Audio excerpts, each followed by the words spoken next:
In this episode of Film Stock Reviews, I'm reviewing the 2010 South Korean movie, I Saw the Devil.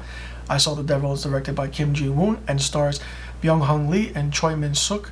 And you might remember Choi Min-sik from Old Boy.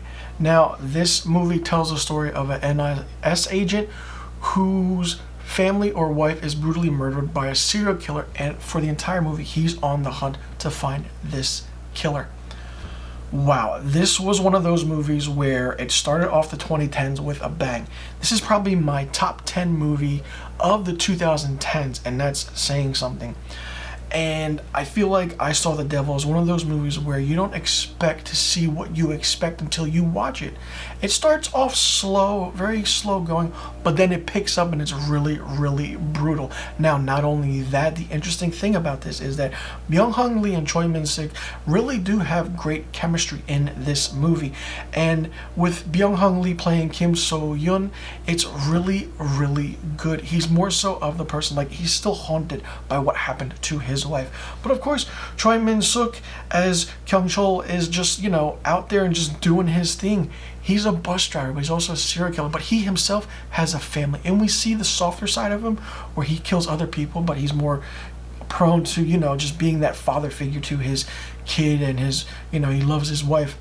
But, I mean, this entire movie from start to finish is really, really good. And the reason I say that is because the script is great. The action is great. You might think its action is not that good, but for a movie that's close to 2 hours and 30 minutes, it's really something. There's not one scene that's really slow going.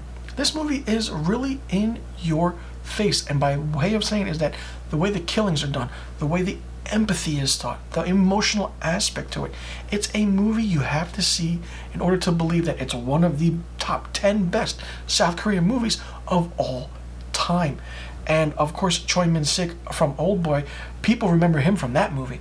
But then he does a movie like this 7 years later. Wow, he never missed a beat and stayed into true form.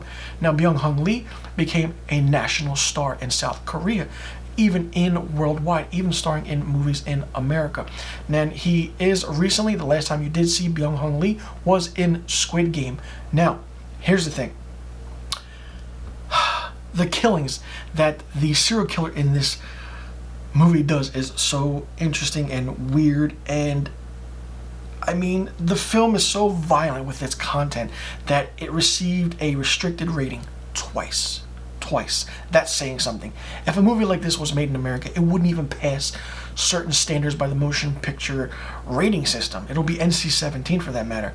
I feel like if this movie was done and remade American style, it would be toned down a little bit and more focused on the story and the psychological aspect to it. This movie, however, focuses on the killing, the heartache, the bonding that happens between certain characters and individuals, but nonetheless, it actually is a true form of what you love and lose when something happens. Not only is Choi Min-sik playing this serial killer, but he did something to the character of Kim So-yeon where the character of the NIS agent is really turns into a killer himself by the end. He told him in the movie that he doesn't want to be like him, but then at the end he starts becoming like him, which is interesting, crazy, and then the cinematic aspect, the cinematography, the look, the feel, the landscape of it is really, really good. If you haven't seen this movie, please check it out. I did this review for one of my subscribers, and they recommended it to me, and I haven't done the review for it until now. I don't know why I haven't done a review on this movie, because it's one of my favorites of South Korean film genres. It's insane and it's fun to watch. For me, I Saw the Devil gets 5 out of 5 stars. Let me know in the comment section below what you thought about I Saw the Devil. Did you like it? Did you not like it? What did you think of it? Do you think it was too out there? Did you like the certain way certain killings were done? And if not, what could you have changed in this movie? Let me know in the comment section below about the questions I just asked, and I'll see you guys in the next review video.